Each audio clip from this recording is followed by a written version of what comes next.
Hello friends, welcome back to our channel. So ఇక్కడ నుంచి మీకు అటు సైడ్ కనిపిస్తుంది కదా, అది నెల్లూరు బ్యారేజ్ అండి. నెల్లూరులో ఉండి ఇన్ని రోజులు నెల్లూరు బ్యారేజ్కే వెళ్ళలేదు నేను. సో మీతో పాటు కలిసి ఈరోజు ఫస్ట్ టైం నేను కూడా చూసేస్తాను. సో బ్యారేజ్ పైన పెద్ద పెద్ద వెహికల్స్ అన్నీ వెళ్ళకూడదండి, అందుకే గేట్లా వేసేస్తున్నారు చూసారా. పెద్ద వెహికల్స్ అంటే లారీలు ఇలాంటివన్నీ కూడా వెళ్ళడానికి లేదు, జస్ట్ కార్లు బైకులు మాత్రమే వెళ్తాయి. సో ఇక్కడ చూడండి, ఒక కపుల్ ఫోటోషూట్ అయితే జరుగుతుంది. వ్యూ అయితే చాలా బాగుంటుంది కదా, అందుకని చెప్పేసి ఫోటోషూట్ చేసుకుంటున్నారు అనమాట, న్యూలీ మ్యారీడ్ కపుల్. ఇక్కడ నుంచి మనకి రంగనాయకుల స్వామి టెంపుల్ కూడా కనిపిస్తుందండి. ఇటు సైడ్ కనిపించట్లేదు, గేట్స్ అన్నీ అడ్డం వచ్చేస్తున్నాయి. కొంచెం ఫ్రంట్ వెళ్ళాక చూపిస్తాను. ఇక్కడ నుంచి చూస్తే అక్కడ రోడ్ కనిపిస్తుంది కదండి, ఇందాక వచ్చేటప్పుడు బ్యారేజ్ చూపించాను. సో బ్యారేజ్ మీద నుంచి కనిపించేది ఆ రోడ్ అనమాట. ఈవినింగ్ టైంలో వచ్చామంటే ఇంకా బాగుంటుంది వ్యూ. సో అక్కడ గోపురం కనిపిస్తుంది కదా, అదే రంగనాథ స్వామి టెంపుల్ అండి. ఇందాక వచ్చేటప్పుడు గేట్స్ అడ్డం వచ్చి సరిగా కనిపించలేదు కదా, ఇప్పుడు బాగా కనిపిస్తుంది చూడండి. పెన్నా నది, వాటర్ ఫుల్గా ఉన్నాయి. ఫోటోషూట్లు లాంటివి చేసుకోవడానికి చాలా బాగుంటుంది ఈ ప్లేస్. వీళ్ళెవరో కానీ మంచి ఎండలో ప్లాన్ చేసుకున్నారు ఫోటోషూట్. సో ఈరోజు మనం వెళ్తున్న టెంపుల్ వచ్చేసి నెల్లూరు నుంచి 130 కిలోమీటర్స్ డిస్టెన్స్లో ఉందండి. బుచ్చి సంగం ఆ రోడ్లో వెళ్తాము, ఉదయగిరి వస్తుంది. ఆ తర్వాత మనం వెళ్ళే టెంపుల్ వస్తుంది అనమాట. ఘటిక సిద్ధేశ్వరం టెంపుల్కి అయితే ఈరోజు వెళ్తున్నాము. మేము కూడా ఫస్ట్ టైం వెళ్తున్నామండి. నెల్లూరుకి దగ్గరలో ఏమైనా కొత్తగా టెంపుల్స్ ఉంటే చూద్దామని సెర్చ్ చేస్తే ఇవి కనిపించాయి. సో ఈ రూట్ కూడా చాలా బాగుంది, మొత్తం అంతా కూడా మల్లె తోటలే. రోడ్లో వెళ్తుంటే చాలా మంచిగా స్మెల్ వస్తుందన్నమాట. Buchireddypalem, we have reached Buchireddypalem toll gate. ఇటు సైడ్ నేను రావడం అయితే ఫస్ట్ టైము. ట్రిప్ అయితే చాలా బాగా అనిపిస్తుంది. ఇంకా టెంపుల్కి వెళ్ళిన తర్వాత ఎలా ఉంటుంది ఏంటి చూడాలి, చాలా బాగుంటుందని అనుకుంటున్నాను. మీ అందరితో కూడా షేర్ చేసుకుంటాను, వీడియో స్కిప్ చేయకుండా ఎండ్ వరకు చూసేయండి. జర్నీ అంతా బ్యూటిఫుల్గా ఉందండి చూడడానికి. మొత్తం అంతా కొండలు, మనం వెళ్ళేదంతా కూడా నల్లమల్ల ఫారెస్ట్ అనమాట. సో చాలా బాగుంటుంది. చూస్తున్నారా ఎంత బ్యూటిఫుల్గా ఉందో. ఈ జర్నీ అయితే లైఫ్లో మర్చిపోలేను, చాలా బాగుంది అసలు. నేరుగా చూస్తే కొండలే ఉన్నట్టున్నాయి, దారి కనిపించట్లేదు కదా, బట్ దారి ఉంది. సంగం, మనం ఇప్పుడు సంగంకి వచ్చాము. సో ఇది వచ్చేసి బ్యూటిఫుల్ వ్యూ అంతా కూడా సంగం నుంచి చూస్తున్నాం మనము. ఇక్కడ కట్ అయ్యామంటే సంగం ఊర్లోకి వెళ్తామండి. మనం ఉదయగిరికి వెళ్ళాలి కాబట్టి స్ట్రైట్గా వెళ్తున్నాము. ఒకప్పుడు ఈ స్ట్రైట్ రోడ్ లేదండి, ఉదయగిరికి వెళ్ళాలంటే కూడా సంగం ఊర్లో వెళ్ళి రౌండ్ చుట్టుకొని రావాల్సి వచ్చేది. అలా కాకుండా ఇప్పుడు ఇక్కడ రోడ్ వేసారనమాట. ఈ కొండను చూస్తున్నారా, దీన్ని కట్ చేసి రోడ్ వేశారు. సో దగ్గరికి వెళ్ళే కొంది చాలా బాగా అనిపించిందండి, కొండ మధ్యలో వెళ్తున్నట్టు. సో ఇక్కడ రోడ్ కనిపిస్తుంది కదా, ఈ రోడ్డు ఊర్లోకి వెళ్ళి టర్న్ అయ్యి వచ్చి ఇక్కడ కలిసేదనమాట. వన్స్ సంగం క్రాస్ చేసామంటే మొత్తం వచ్చేదన్నీ కూడా పొగాకు తోటలేనండి. నెల్లూరు దగ్గరలోనే టొబాకో సాగు చేస్తారన్న విషయం కూడా నాకు తెలీదు. ఇది వచ్చేసి డీసీపల్లి టోల్ గేట్ అండి. సంగం దాటిన తర్వాత మనకి డీసీపల్లి అనే విలేజ్ వస్తుంది. సో ఈ ఊర్లో ఉండే వాళ్ళ జీవనోపాధి వచ్చేసి పొగాకు సాగు చేయడం అంటండి. ఇప్పుడు చూపిస్తాను మీకు. రోడ్డుకు రెండు పక్కల కూడా ఇవే ఉన్నాయండి, ఫ్లవర్స్ కూడా వచ్చినాయి. నేను ఫస్ట్ టైం చూస్తున్నాను, చాలా విచిత్రంగా అనిపించింది నాకైతే, నేను ఎప్పుడు చూడలేదు. డీసీపల్లి నుంచి టర్నింగ్ తీసుకున్నాము. ఇటు సైడ్ రోడ్ అంతా కూడా పల్లెటూరులో కలిసి వచ్చింది అనమాట.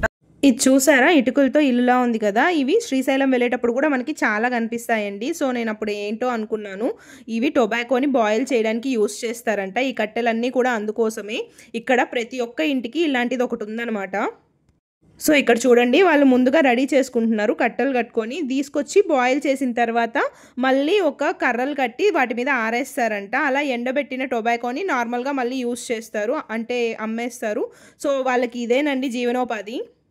మనకి ముందుకెళ్తే ఒక బోర్డు వస్తుందండి, ఉదయగిరి వెళ్ళాలంటే రైట్ టర్న్ తీసుకోవాలి, మైదుకూరు అలా వెళ్ళాలంటే స్ట్రైట్గా వెళ్ళాలని చెప్పేసి. ఇక్కడ కనిపిస్తుంది కదా, ఇది వచ్చేసి ఉదయగిరి కొండండి. ఇటు సైడ్ జర్నీ అయితే చాలా అద్భుతంగా ఉంది. ఉదయగిరిలో రాజులు ఉండేవాళ్ళు కదా, వాళ్ళ కోట కూడా ఉందంట. బట్ మనకు అంత టైం లేదు ఉదయగిరి కోట చూడడానికి, మనం వెళ్ళాలి, ఆల్రెడీ చాలా లేట్ అయిపోయింది. ఇదంతా కూడా నల్లమల్ల ఫారెస్టేనండి. బోర్డులు ఉన్నాయన్నమాట, జింకలు ఉంటాయి, స్లోగా వెళ్ళండి అని చెప్పేసి. This is Udayagiri. So Udayagiri అండి, మనం ఎంటర్ అయిపోయాము ఉదయగిరికి. దీని తర్వాత నెక్స్ట్ ఎన్ని కిలోమీటర్స్, ఇంకా 30 కిలోమీటర్స్ వెళ్ళామంటే మనం వెళ్ళాల్సిన ఘటిక సిద్ధేశ్వరం టెంపుల్ అయితే వచ్చేస్తుంది. ఉదయగిరి నెక్స్టే మనం వెళ్ళాల్సిన డెస్టినేషన్ అనమాట. ఈ ఊరు దాటామంటే మనకి ఇంకెక్కడ ఏమీ ఉండవండి. ఏదన్నా తీసుకోవాలన్నా కానీ షాపులు గీపులు ఈ ఉదయగిరిలోనే లాస్ట్ అనమాట. So refreshing drink, lemon soda, సమ్మర్లో చాలా బాగుంటుంది. ఉదయగిరిలో నుంచి బయటకు వెళ్ళేటప్పుడు ఈ ద్వారం ఇలా ఉండేది చూసి నేను ఇదే ఉదయగిరి కోట అనుకున్నానండి. బట్ ఇది కోట కాదంట, టెంపుల్ అంట. దీనికి కూడా ఎంత పెద్ద ద్వారం ఉందో చూసారా. ఇది కూడా రాజులకు సంబంధించిన పురాతనమైన టెంపుల్ అండి. చాలా పెద్ద టెంపుల్. నేనైతే కోటే అనుకున్నాను. దీనికి కూడా ఫెన్సింగ్ అంతా వేసున్నారు. సో టికెట్ తీసుకొని లోపలికి వెళ్ళి చూడొచ్చు అనుకుంటాను. మేమైతే చూడలేదు. వెళ్ళి చూస్తున్నారా ఎంత పెద్ద టెంపులో. నేను నిజంగా కోట అనుకున్నానండి దీన్ని. ఇటు సైడ్ జర్నీ అయితే అదిరిపోయిందండి. నేను అస్సలు ఎక్స్పెక్ట్ చేయలేదు. ఆ కొండలు చెట్లు చూస్తూ ఉంటే వ్యూ చాలా సూపర్గా అనిపించింది. నాకైతే అరకు, ఊటీ అలా వెళ్ళిన ఫీలింగ్ వచ్చిందనమాట. ఉదయగిరి దాటిన తర్వాత మధ్యలో ఒక టోల్ గేట్ అయితే కన్స్ట్రక్షన్ జరుగుతుందండి. ఇప్పటికి ఇంకా అవ్వలేదు కాబట్టి ఏం కట్టక్కర్లేదు. సో కన్స్ట్రక్షన్లో ఉంది. నెక్స్ట్ టైం వచ్చినప్పటికీ అయిపోతుందేమో చూడాలి. Finally after a long journey మనం మన డెస్టినేషన్కి అయితే దగ్గరకు వచ్చేసాము. చూస్తున్నారా, ఘటిక సిద్ధేశ్వర ఆలయం బోర్డు అయితే చూపిస్తుంది మనకి. ఇక్కడ మనకి పెద్ద ఆర్చ్ లా ఉంటుంది, బోర్డు వేసి ఉంటారు. సీతారామపురం టోల్ గేట్ దాటి మనం స్ట్రైట్ గా వచ్చామంటే మనకి బోర్డు కనిపిస్తుంది. చూస్తున్నారు కదా. సో నెక్స్ట్ నేరుగా ఉన్న రోడ్డే. ఈ రోడ్ని ఫాలో అవుతూ వెళ్ళామంటే మనకి ఘటిక సిద్ధేశ్వరం టెంపుల్ వచ్చేస్తుంది. ఇప్పుడు మనం ఆర్చ్ క్రాస్ అయ్యాం కదండి. ఇక్కడ నుంచి ఎగ్జాక్ట్ గా 12 కిలోమీటర్స్ ఉందన్నమాట టెంపుల్ కి. సో 12 కిలోమీటర్స్ తర్వాత మనం డెస్టినేషన్ కి అయితే రీచ్ అయిపోతాము. So this is forest check post అండి. నల్లమల్ల ఫారెస్ట్ లో కదా మనం వెళ్తుండేది. ఇది ఫారెస్ట్ చెక్ పోస్ట్ అనమాట. ఇక్కడ కూడా మనకు ఒక టెంపుల్ ఉంది. నల్లమల్ల ఫారెస్ట్ లో పోతా ఉన్నాం. కంప్లీట్ ఫారెస్ట్, అసలు ఒక్కరు కూడా మనుషులు లేరు. టెంపుల్కి వెళ్ళేదాకా మనకి ఎక్కడ జనారణ్యమే కనిపించదు అనమాట. పులులు, జింకలు ఇలాంటివి అయితే ఉన్నాయి అనుకుంటా. వస్తాయేమో మధ్యలో, తెలీదు. వస్తే చూపిస్తాను. బంగారమ్మ తల్లి పుట్ట గుడి. సో గుళ్ళు అయితే చిన్న చిన్నవి చాలా ఉన్నాయి. చూడాలి. నేను ఫస్ట్ టైమే వస్తున్నాను, నాకు కూడా తెలీదు. మొత్తానికి ఒక విలేజ్ వచ్చిందండి మనకి. గుడికి వెళ్ళే మధ్యలో ఓన్లీ ఫారెస్ట్ ఏమో అనుకున్నాను, కాకపోతే విలేజ్ వచ్చింది. ఫారెస్ట్ లోనే జనారణ్యం ఉంది, పర్లేదు. ఫారెస్ట్లో ఎంటర్ అవ్వగానే ఫోన్ సిగ్నల్స్ అన్నీ పోతాయి, అది కామన్. సో ఆ విలేజ్ దాటిన తర్వాత ఎక్కడా కూడా ఇంకొక పిట్ట కూడా కనిపించలేదండి. మొత్తం కొండలు, మధ్యలో దారి వెళ్తూ ఉంటే నాకు చాలా భయం వేసింది. కొంచెం దూరం తర్వాత మళ్ళీ మట్టి రోడ్ స్టార్ట్ అయిపోయిందండి. చాలా గతుకులుగా ఉన్నింది. ఇది కూడా శివరాత్రి కోసం వేశారంట. సో ఈ జర్నీ అయితే కొంచెం కష్టం అనిపించింది. మొత్తం జర్నీ అంతా ఒక ఎత్తు, ఇక్కడి నుంచి ట్రావెల్ చేయడం ఒక ఎత్తు అయిపోయింది. మొత్తానికి చాలా జర్నీ తర్వాత టెంపుల్కి అయితే రీచ్ అయిపోయాము. కనిపిస్తుంది కదా, అదేనండి టెంపుల్.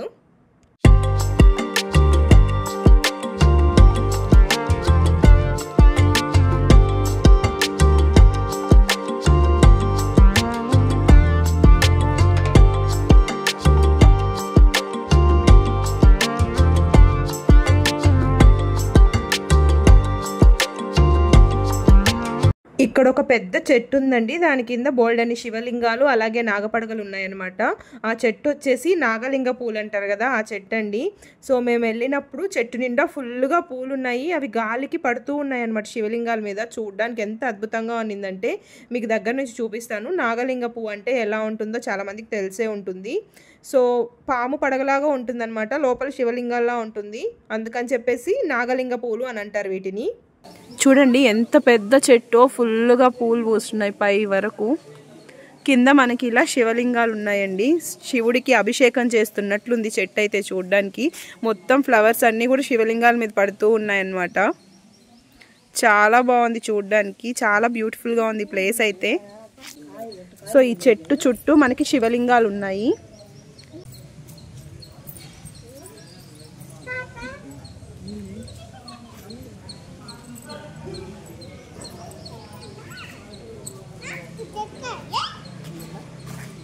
సో ఆ చెట్టుపై నుంచి పూలు పడి శివలింగాల మీద స్వామికి అభిషేకం చేస్తున్నట్లు అనిపిస్తున్నాయి అన్నమాట. చూస్తున్నారు కదా ఎట్లా ఉన్నాయో, చాలా బ్యూటిఫుల్గా ఉంది అసలు. ఇక్కడ గుడికి రెండు పక్కల రెండు పెద్ద అన్నదాన సత్రాలు ఉన్నాయండి. నిత్యాన్నదానం జరుగుతుందంట. ఎప్పుడు కూడా అన్నదానం అనేది కంటిన్యూగా జరుగుతూనే ఉంటుందంట. అలాగే గుడి కూడా క్లోజ్లో ఏమి ఉండదంట, ఎప్పుడు ఓపెన్లోనే ఉంటుందంట. సో మొత్తం అంతా కూడా మీకు ఎక్స్ప్లోర్ చేసి చూపిస్తాను. సో ఇదేనండి మెయిన్ శివయ్య టెంపుల్ శ్రీ ఘటిక సిద్ధేశ్వర క్షేత్రం. మేము దర్శనానికి వెళ్తుంటే పూజారి గారు వచ్చి ముందుగా భోంచేయండి అమ్మ, తర్వాత దర్శనం చేసుకోవచ్చని తీసుకెళ్ళి చక్కగా భోజనం పెట్టారండి. మేము అసలు ఎక్స్పెక్ట్ చేయలేదు ఎలా ఉంటుందో ఏంటో ఇక్కడ అనేది తెలియదు కదా, ఎక్కడ కూడా ఏం హోటల్స్ ఉండవని చెప్పేసి మేము మార్నింగే కుక్ చేసుకొని వచ్చాం ఫుడ్ అంతా కూడా. బట్ ఇక్కడికి వచ్చిన తర్వాత వాళ్ళు చక్కగా భోజనం పిలిచి ఎంతో ప్రేమగా వడ్డించారు. అది కూడా పెళ్లి భోజనం లాగా చాలా బాగా పెట్టారండి. మేము వెళ్ళేసరికి చాలా మంది భోంచేస్తున్నారు. మేము వచ్చే దారిలో ఒక్క ఊరు కూడా లేదు. ఇంత దూరంలో ఉన్న ఈ టెంపుల్కి ఎవరు వస్తారు, ఎట్లా ఉంటుందో అనుకున్నాము. బట్ చాలా మంది ఉన్నారండి. భోజనం కూడా చాలా టేస్టీగా ఉన్నిందండి. అడిగి మళ్ళీ వడ్డించారు. చాలా వెరైటీస్ పెట్టారు. మాకు డౌట్ వచ్చి మేము అడిగామన్నమాట, ఇక్కడ జనాలు ఎక్కువ లేరు కదా, మరి ఇంత భోజనం వండారు, ఎవరు వస్తారనేసి. వాళ్ళు చెప్పారు స్వామివారే అందరినీ పంపిస్తారు, ప్రతిరోజు అన్నదానం అనేది ఉంటుందమ్మా, పొద్దున సాయంత్రం అలాగే మధ్యాహ్నం 3 పూట్ల ఉంటుంది అని చెప్పేసి. అంతేకాకుండా ఇక్కడ మనకి రూమ్స్ కూడా ఉంటాయంటండి. డబుల్ బెడ్రూమ్, సింగిల్ బెడ్రూమ్, అలాగే హాట్ వాటర్ కూడా ఉంటుందంట. దేనికి కూడా మనీ ఉండదంట, ఫ్రీగానే ఇస్తారంట రూమ్స్ కూడా. మనకి ఫోన్ చేసిన తర్వాత అన్నదానానికి ఏమన్నా ఇవ్వాలి అని ఉంటే అక్కడ ఒక హుండీ ఉంటుందండి, అందులో వేసేయాలి అమౌంట్. వాళ్ళ చేతికి తీసుకోరు, అడగను కూడా అడగరనమాట. కాకపోతే మనం ఇవ్వాలి అనుకుంటే అలా హుండీలో వేసేయచ్చు. ఎంత వేస్తున్నాం ఏంటి అనేది కూడా వాళ్ళు ఏమీ చూడరు. సో ఇది చాలా మంచి పని అని నాకు అనిపించింది. కొత్త వెహికల్స్ తీసుకొచ్చి పూజ కూడా చేయించుకుంటున్నారండి. దీన్ని చూసారా, ఆకాశ దీపం అంటారు కదా, శివరాత్రి అప్పుడు పెడతారు, అదనమాట పాతకాలంలోది. ఇది చూసారా, ధ్వజస్తంభం అయితే కాదండి, చూడ్డానికి ఒక స్తూపంలా ఉంది. పైన శివలింగం, దానిపైన నాగపడగొచ్చినలాగా కట్టారు. సో ఇదైతే టెంపుల్కి మెయిన్ అట్రాక్షన్గా అనిపించింది చూడగానే. ఈ టెంపుల్ అయితే ప్రకృతి పరంగా చాలా అద్భుతంగా ఉందండి. ఇక్కడికి వచ్చే వాళ్ళని కట్టిపడేస్తుంది ఇక్కడ ప్రకృతి. ఇక్కడ శివయ్య స్వయంగా వెలిసారనమాట. అలాగే అమ్మవారు కూడా ఇష్టకామేశ్వరి దేవి రూపంలో స్వయంగా వెలిసారు. త్రేతాయుగంలో అగస్త్య మహాముని తపస్సు చేసి గుటక వేసే లోపు స్వామివారు అమ్మవారు ఇక్కడ వెలిసారండి. అందుకే ఇక్కడ స్వామివారిని గుటక సిద్ధేశ్వర స్వామి అని పిలుస్తారు. ఇక్కడ విగ్రహాలన్నీ కూడా త్రేతాయుగం నాటివేనండి. సో ఈ గుడిని శ్రీకృష్ణ దేవరాయల కాలంలో నిర్మించారంట. అంతకుముందు అగస్త్య మహాముని చిన్న కుటీరంలాగా స్వామివారిని ఇక్కడ పూజించేవారంట. ఈ ప్లేస్లో మరగుజ్జు సిద్ధులు కూడా ఉండేవారంటండి. కొండపైన 6 కిలోమీటర్ల దూరంలో గుహలో వాళ్ళు ఉండేవారంట. అది కూడా మనం ట్రెక్కింగ్ చేసి కొండపైకి వెళ్ళి చూడొచ్చు. ఇక్కడున్న ఒక్కొక్క విగ్రహం కూడా అసలు ఆ షైనింగ్ చూస్తున్నారా, ఈ రాయి ఏంటో నాకు తెలియదు కానీ చాలా బాగుందన్నమాట. సో స్వామివారి టెంపుల్కి ముందు ఈ విధంగా నాగపడగలతో ద్వారం ఉంటుందండి. ఇక్కడ పూజారి గారు అందరూ కూడా చాలా మంచిగా రిసీవ్ చేసుకున్నారండి. మాకు స్థల పురాణం గురించి వివరించి స్వామివారికి స్పర్శ దర్శనం కూడా చేయించారు. చాలా మంచిగా అనిపించింది. ఇక్కడ పూజారులందరూ కూడా వచ్చిన భక్తుల్ని చాలా ఆదరంగా ఆహ్వానిస్తున్నారండి. అంటే ఆ కోరిక సిద్ధిస్తారు సిద్ధేశ్వర స్వామి. ఇక్కడ కాశీరెడ్డి నాయుడు గారు బాల్యంలో తపస్సు చేసి సిద్ధి పొందాడు. 14 సంవత్సరాల వయసులోనే ఇక్కడ శివలింగం దగ్గర కూర్చొని ధ్యానం చేశాడు. 3 రోజులకు స్వామి వారిని ప్రత్యక్షమై అన్నం ఆయన ఇక్కడ కూర్చుంటే అక్కడ చిన్నదానాన్ని ప్రసాదించింది పార్వతీ పరమేశ్వరులు ఇద్దరే ఇక్కడ సిద్ధేశ్వరుని. ఇంకా తర్వాత 3 పూల చాలా చోట్ల కాశీనారాయణ గారు అన్నదానాన్ని స్టార్ట్ చేశారు. మొట్టమొదటి బాల్యంలో ఇక్కడ ఆయన స్వయంగా ధ్యానం చేసి సిద్ధి పొందిన స్థలం ఇది. స్వామివారిని తాకి స్పర్శ దర్శనం చేసుకున్నామండి. మనసంతా కూడా చాలా ఆనందంతో నిండిపోయింది.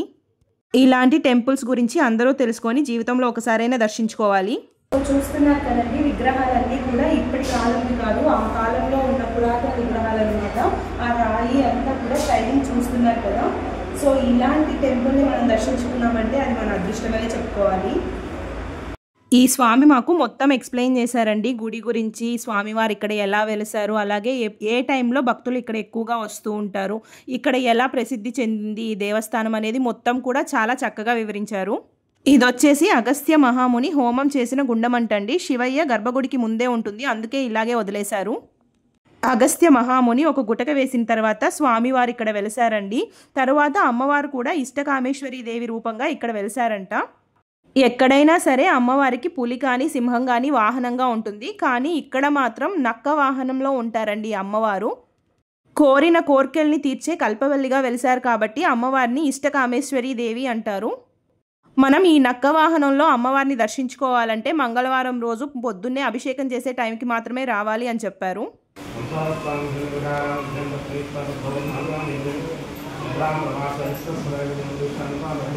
ఇక్కడ పూజారి గారు చూపిస్తున్నారు చూడండి అమ్మవారి వాహనమైన నక్కని. ఈ నక్కని చూసి మనం కోరుకున్నామంటే కోరిన కోరికలు తీరుతాయంట. మీరు సరిగ్గా గమనించినట్లయితే అమ్మవారి విగ్రహం స్వామివారి వైపు చూస్తున్నట్లుగా ఉంటాయండి కళ్ళు. పూజ అయిపోయిన తర్వాత ఒక్కొక్కరుగా వెళ్ళి అమ్మవారిని కూడా స్పర్శ దర్శనం చేసుకోవచ్చండి.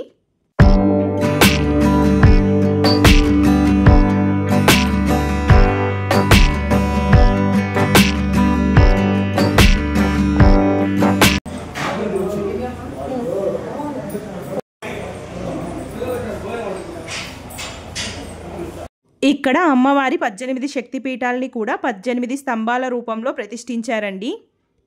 మనం ఒక్కొక్క స్తంభాన్ని దర్శించుకున్నామంటే 18 శక్తిపీఠాల్లో అమ్మవారు ఏ రూపాల్లో ఎక్కడెక్కడ ఉన్నారనేది కూడా వివరాలు ఉన్నాయి. కాశీ అన్నపూర్ణేశ్వరి దేవి, మహాకాళి అన్ని 18 రూపాలు కూడా ఈ స్తంభాల్లో ఉన్నాయండి. 18 శక్తిపీఠాలని తలపించే విధంగా ఉండే ఈ 18 స్తంభాల మండపం కూడా ఈ టెంపుల్లో మెయిన్ అట్రాక్షన్గా నిలుస్తుంది. నాతో పాటు మీరు కూడా దర్శించుకోండి.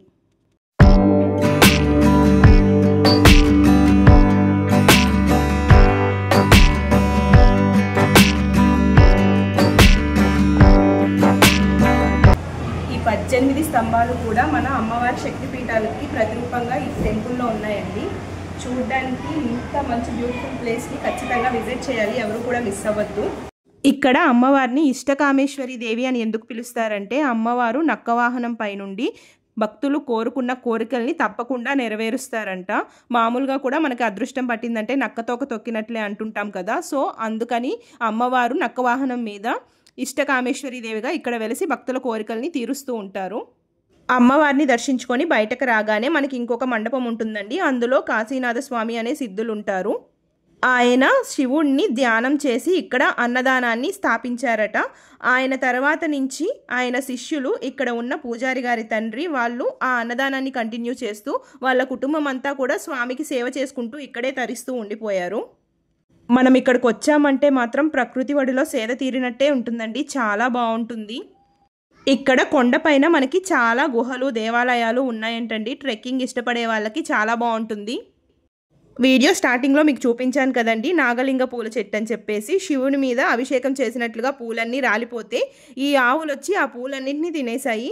వచ్చినప్పుడు చెట్టు నిండా పూలు ఫుల్గా ఉన్నాయి కదండి. ఇప్పుడు చూసారా ఖాళీగా ఉంది. ఇక్కడే మనకి గోశాల కూడా ఉందండి. అందుకే ఇన్ని ఆవులు ఈ గుడి చుట్టూ తిరుగుతూ ఉన్నాయన్నమాట. ఈ గుడికే కాదండి ఇక్కడున్న చెట్లన్నిటికీ కూడా చాలా విశిష్టత ఉంది. ఇవన్నీ కూడా కొన్ని వందల సంవత్సరాల చరిత్ర కలిగిన చెట్లు అన్నమాట. మనం ఇక్కడ దర్శించుకుంటుంది అగస్త్య మహాముని.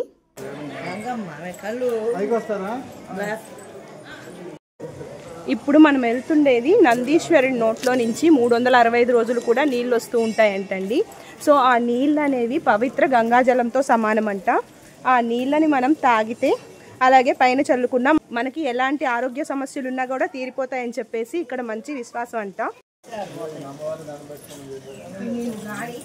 ఈ గుడిలో ఎన్నో విశేషాలు ఉన్నాయండి. నేను ఊహించని చాలా అద్భుతాలు చూశాను. నంది నోట్లో నుంచి నీళ్లు రావడం, అలాగే ఇక్కడ ఉన్న స్వామివారు కూడా స్వయంభూగా వెలిసారన్న విషయం ఇక్కడికి వచ్చిన తర్వాతే నాకు తెలిసింది. అమ్మవారు కూడా నక్కవాహనంపై ఉండడం, ఇవన్నీ కూడా ఈ టెంపుల్లో చాలా విశేషాలన్నమాట. ఈ వాటర్ కూడా చాలా స్వచ్ఛంగా ఉన్నాయండి, మినరల్ వాటర్ కూడా పనికిరావు. సో మనం శివయ్యని చూసాం కదండి, ఆ గుడి గోపురం అన్నమాట. సో బ్యాక్ సైడ్ వ్యూ ఇది చూస్తున్నారు కదా. ఈ స్టోన్స్ అవన్నీ కూడా ఇప్పటి కాలంలో కాదు, ఎంత బాగున్నాయో అసలు. ఎంత షైనింగ్గా ఉన్నాయి స్టోన్స్. చెక్కడం కూడా అసలు ఎంత బాగా చెక్కున్నారంటే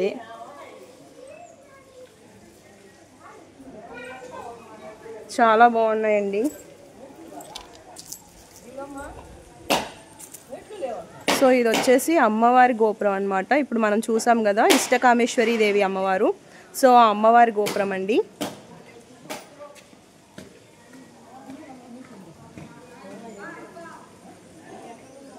ఈ స్టోన్సే అసలు చాలా షైనింగ్గా ఉన్నాయి, మీకు చూస్తే తెలుస్తుంది కదా. డైరెక్ట్గా చూస్తే ఇంకా బాగున్నాయి.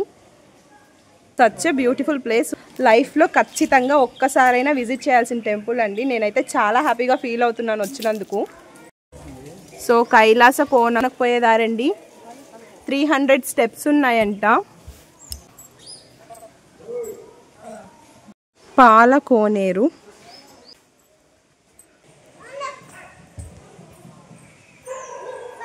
ఇందాక చెప్పాను కదండి, కొండ మీద చాలా గుహలు గుడులు ఉన్నాయని చెప్పేసి. అవన్నీ దర్శించుకోవాలంటే టెంపుల్కి బ్యాక్ సైడ్ దారి ఉందండి కొండ ఎక్కిపోవడానికి. కొన్ని స్టెప్స్, కొండ రాళ్ళు అలా కలిసి ఉంటాయన్నమాట. సో అటు వెళ్ళామంటే మంచి ట్రెక్కింగ్లా ఉంటుంది. సో అవన్నిటిని కూడా దర్శించుకోవచ్చు. ఇక్కడ బోర్డులో మెన్షన్ చేస్తున్నారండి మనకి పైన ఏమేమి ఉంటాయి అని చెప్పేసి. మనం వెళ్ళాల్సిన దారి అయితే ఇట్లా ఉంటుంది. సో మాకు ఒక పాము కనిపించిందండి, నాగుపాము. అప్పటి నుంచి నాకు కొంచెం భయంగా ఉంది. సో అడివన్నాక పాములు ఉండేది సహజమే, కాకపోతే మనకు భయమే కదా.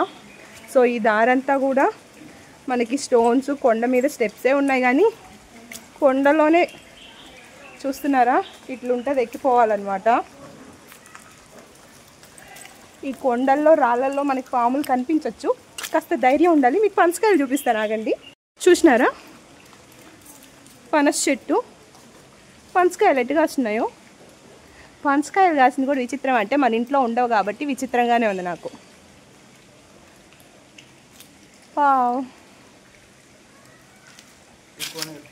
కోనేరా.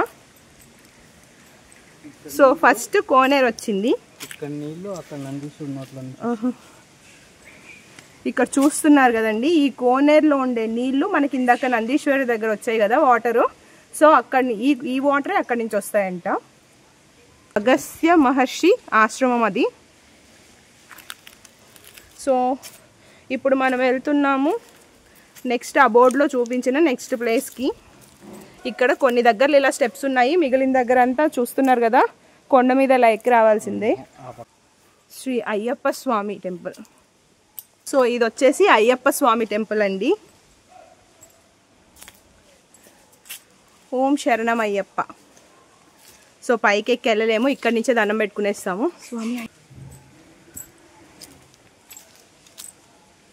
ఇవన్నీ కొన్ని వందల ఏళ్ళ చరిత్ర కలిగిన చెట్లు. టెంపుల్ కూడా కొన్ని వేల సంవత్సరాలండి, వందల సంవత్సరాలు కాదు. చూస్తున్నారు కదా అసలు ఈ స్టోన్ ఎంత షైనింగ్గా ఉంది కదా. ఇదొక టైప్ ఆఫ్ స్టోన్ అనుకుంటా. పార్వతీదేవి, సుబ్రహ్మణ్యేశ్వర స్వామి, నంది, అమ్మవారి గుడి, కైలాస, కాశీ విశ్వేశ్వర స్వామి. కాశీ విశ్వేశ్వర స్వామి అండి, చూస్తున్నారు కదా. అమ్మవారి గుడి కైలాస కౌనకు పోవుదారంట. ఓ మై గాడ్, ఇవి చాలా ఎక్కువ ఉన్నాయి స్టెప్స్.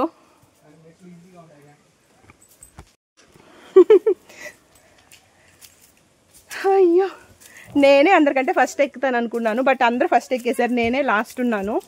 మనకి రోజు వాకింగ్ చేసే అలవాటు ఉంటే ఈజీగానే ఉంటుంది, బట్ మనకు అలవాట్లేదు కదా, కొంచెం కష్టంగానే ఉంది. మొత్తం అంతా అడవేనండి, నల్లమల్ల ఫారెస్ట్. అయ్యయ్యో, స్టెప్స్ 300 స్టెప్స్ ఉన్నాయంట. సో ఎక్కొచ్చినాము, కనిపిస్తున్నాయా స్టెప్స్, ఇంకా ఎక్కాలి. అందరూ వెళ్ళిపోతున్నారు ఫస్ట్ నన్ను వదిలేసి. అయ్యో పరిగిస్తాను, ఇంకో పాము చూసినానంటే. అమ్మా, అందరూ నన్ను ఎగతాళి చేస్తూ ఉన్నారా. స్టెప్స్ ఎక్కడం అయితే కష్టంగానే ఉంది కానీ, బట్ అమ్మవారిని ఇంకా ఈ గుళ్ళన్నీ చూస్తే మాత్రం ఆ కష్టం అంతా పోతుంది. కింద మేము స్టార్ట్ అయ్యేటప్పుడు కొంతమంది 300 స్టెప్స్ అన్నారండి, మేబీ అవి 3000 అనుకుంటా. ధైర్యే సాహసే అమ్మవారి దర్శనం. సాయిరామ, నిజంగా స్టెప్స్ కొంచెం బాగుంటాయి, ఎక్కడం ఈజీయే కానీ ఇవి గందరగోళంగా ఉన్నాయి. కొండనే ఊరికే అలా కొన్ని స్టెప్స్ ఎక్కారు కానీ కొండేనండి. తెలుస్తుంది కదా ఎంత ఆయాసపడిపోతున్నామో. ఒక పక్క పాములు గీములు ఏమైనా ఉంటాయేమోనని భయం, ఇంకో పక్క ఎక్కలేక ఆయాసం. మొత్తానికి గుడి అయితే వచ్చేసింది, చూపిస్తాను. నేనేమో వెనక తచ్చాడుతూ ఉంటే మీరు ఆల్రెడీ పైకి ఎక్కేసినారు, చూసినారా. ఈ విధంగా ఉన్నాయన్నమాట కొన్ని స్టెప్స్, కొన్ని రాళ్ళు, కొన్ని కొండలు, కొన్ని రాళ్ళు రప్పలు, కొన్ని కొండలు, కొన్ని బండలు, కొన్ని స్టెప్స్. ఆల్రెడీ అద్దండి టెంపుల్ అక్కడ కనిపిస్తుంది కదా. సో ఇవన్నీ కూడా ఏముంది పైన? ఇంకా పైన ఏమున్నాయి? అదే చాలా ఏమున్నాయి చెప్తే. గుడులా? మేమే ఎక్కలేము. దిగు, ఇక్కడికి దండం పెట్టేసుకొని. ఇంకెన్ని గుళ్ళు ఉన్నాయి?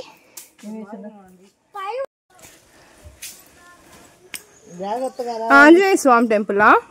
అయితే అమ్మవారి గుడి. అయ్యో ఇంకా స్టెప్స్ ఉన్నాయి. ఇక్కడ పిల్లలు ఇంకా పైకి ఎక్కి వెళ్ళాలంటే సాయంత్రం అయిపోద్ది, మీ వల్ల కాదని చెప్పారు. సో ఇక్కడికి ఆపేస్తున్నాం మేము.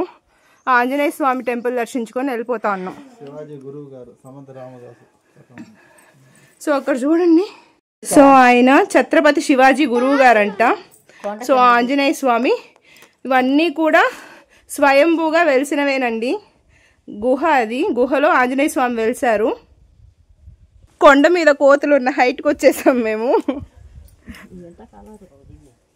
ఎక్కడం కంటే దిగడం ఈజీ అన్నారు కానీ బట్ దిగడం కూడా చాలా కష్టమే. వెనక నుంచి ఎవరో నెట్టేస్తున్నట్టుంది. కేర్ఫుల్గా దిక్కపోతే దొల్లుకుంటూ పోతాను, దిగవన్నమాట. ఇక్కడ కోతులు చూడండి, ఎవరబ్బా మా హైట్కి వచ్చేసినారని చూస్తూ ఉన్నాయి విచిత్రంగా మమ్మల్ని. ఈ కోతులు చెట్టు మీద ఎక్కున్నాయి, ఇంత హైట్లో ఉన్నాయి. మేము చెట్టు మీద ఎక్కుండానే ఈ హైట్కి వచ్చేసినాం. హాయ్, దాన్ని ఎందుకు కలబెట్టడం. ఇక్కడ నుంచి మెట్లు ఉన్నాయి, కొంచెం ఈజీగా ఉంది దిగడానికి. సో ఫాస్ట్గా దిగేస్తాం. అన్నావా? నేను ఫస్ట్ దిగేస్తున్నానని మీకు కుళ్ళు. మనం ఫాస్ట్గా వెళ్ళాలి, చీకటి పడేలోపు భైరవ కోనకి వెళ్ళాలి. సో అందుకే ఇంకొంచెం పైకి వెళ్ళాలంటే చీకటి పడిపోతుంది అన్నారనేసి ఆంజనేయ స్వామి టెంపుల్ వరకే ఆగిపోయాము. ఇంకా పైన కూడా అమ్మవారి టెంపుల్స్ ఇంకా చాలా ఉన్నాయంట.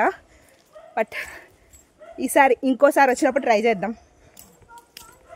చూసినారా, చుట్టూ అడవి. పులి గిలి వచ్చినా పట్టించుకునే దిక్కులేదు. ఎంచక్క నాన్ వెజ్ భోజనం తినేసి వెళ్ళిపోతాయి మమ్మల్ని. శ్రీ శ్రీ శ్రీ వీరభోగ వసంతరాయలంట. రాయలు వారు పైన శ్రీకృష్ణదేవరాయలు కాదు, వీరభోగ వసంతరాయలు.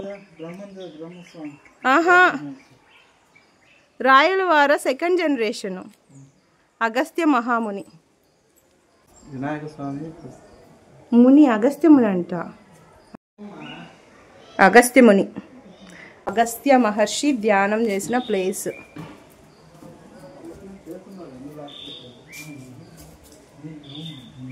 అక్కడ పడుకో ఉన్నారు, క్లాత్ కప్పేసినారు. అగస్త్య మహర్షియ ధ్యానం చేసిన ప్లేస్ అంటండి ఇది.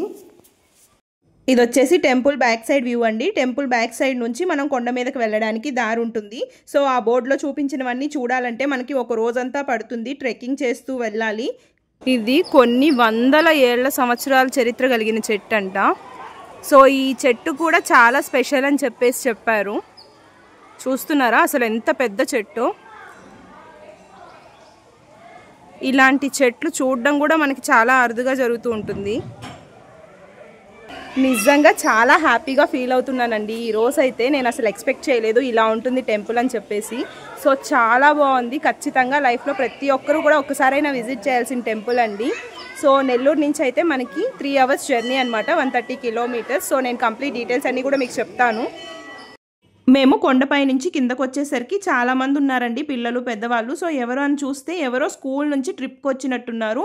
సో పూజారి గారు చెప్పినట్టు అన్నదానానికి ఎవరో ఒకరు వస్తూ ఉన్నారండి ఇక్కడికి. ఎంతమంది వచ్చినా సరే వచ్చిన వాళ్ళకి లేదనకుండా అన్నదానం అయితే జరుగుతుందండి. ఇక్కడ ఆవులన్నీ కూడా చాలా ఫ్రెండ్లీగా ఉన్నాయండి. మనుషులకు బాగా అలవాటు పడిపోయినట్లున్నాయి. నా చేతిలో ఫ్రూట్స్ ఉంటే దగ్గరకు వచ్చిందనమాట, పెడితే తినేసి వెళ్ళిపోతూ ఉంది. కోతులు అన్నీ చాలా ఎక్కువగా ఉంటాయండి. మనకి ముందే తెలుసుంటే ఏమైనా ఫ్రూట్స్ లాంటివి తీసుకొచ్చి ఉండొచ్చు. బట్ మాకు ఐడియా లేదు కదా ఇక్కడ ఎలా ఉంటుందని చెప్పేసి, అందుకే ఏం తీసుకురాలేదు. ఎంతసేపు ఉన్నా ఈ ప్లేస్లో నుంచి నాకైతే అస్సలు కదలాలనిపించలేదండి. చాలాసేపు ఉన్నానన్నమాట. బట్ చీకటి పడిపోతుంది, ఇంకా భైరవకోన టెంపుల్కి కూడా వెళ్ళాలనేసి ఫైనల్గా అయితే బయలుదేరేసాము. వెళ్ళే ముందు పూజారి గారికి చెప్తే నాకు ఒక వేర్ లాంటిది ఇచ్చి బీరువాలో పెట్టుకోమని చెప్పారు. సో అది ఏంటి ఎందుకని నేనైతే అడగలేదు. బట్ అక్కడ పూజారులందరూ కూడా చాలా బాగా రిసీవ్ చేసుకొని మనకు అన్నీ కూడా ఎక్స్ప్లెయిన్ చేస్తారండి. చాలా మంచిగా ఉంటుంది. వీడియో చూస్తున్న ప్రతి ఒక్కరూ కూడా ఒకసారి వెళ్ళి దర్శించుకోండి, మళ్ళీ మళ్ళీ మీరే వెళ్తారు. చాలా పెద్ద గోశాల అయితే ఉందండి, ఎక్కడ చూసినా మనకి ఆవులు ఎదురు పడుతూనే ఉంటాయి. గూగుల్ మ్యాప్స్లో రూట్ పెట్టుకొని వెళ్తా ఉంటే మాకు ఒక పెద్ద రిజర్వాయర్ చూపిస్తుంది అనమాట. వెళ్ళేటప్పుడు కనిపించలేదు, రిటర్న్ వచ్చేటప్పుడు కనిపించింది. అక్కడ వాటర్ కనిపిస్తున్నాయి కదా, అదేనండి ఆ పెద్ద రిజర్వాయర్ అయితే. మళ్ళీ రిటర్న్లో చెక్ పోస్ట్ వచ్చేసింది. వెళ్ళేటప్పుడు టెంపుల్ ఒకటి ఉందని చూపించాను కదా, అది వచ్చేసి అంకాలమ్మ టెంపుల్ అంట. నేనైతే చాలా మంచి బ్యూటిఫుల్ మెమరీస్తో రిటర్న్ అయ్యానండి. నిజంగా అక్కడ ప్రకృతి కానీ టెంపుల్ కానీ మనుషుల్ని చాలా ఆకట్టుకుంటుంది. అక్కడ పూజారులు వాళ్ళు మనుషుల్ని ట్రీట్ చేసే విధానం కూడా చాలా మంచిగా ఉందన్నమాట. ఇలాంటి టెంపుల్స్ ఇంకా కూడా డెవలప్ అవ్వాలండి. ఇలాంటి వీడియోస్ ద్వారా ఇంకా కొంతమంది తెలుసుకొని విజిట్ చేయాలని నేనైతే మనస్ఫూర్తిగా కోరుకుంటున్నాను. సో ఘటిక సిద్ధేశ్వర స్వామి ఆలయం దర్శించుకున్నాం కదా, మీకు ఎలా అనిపించింది నాతో కామెంట్ సెక్షన్లో షేర్ చేసుకోండి. నాకైతే చాలా బాగా అనిపించింది. అందరూ కూడా లైఫ్లో ఒక్కసారైనా దర్శించుకోవాల్సిన టెంపుల్ అండి. మనకి నెల్లూరు నుంచి 130 కిలోమీటర్స్ డిస్టెన్స్లోనే ఉంటుంది, 3 hours జర్నీ అనమాట. సో ఈ వీడియో అయితే ఇక్కడికి ఎండ్ చేస్తున్నాను. నెక్స్ట్ భైరవకోనకి వెళ్తున్నామండి, అది నెక్స్ట్ వీడియోలో పోస్ట్ చేస్తాను. వీడియో నచ్చినట్లయితే లైక్ చేయండి, షేర్ చేయండి, అలాగే subscribe to our channel. Thank you so much for watching this video. Bye.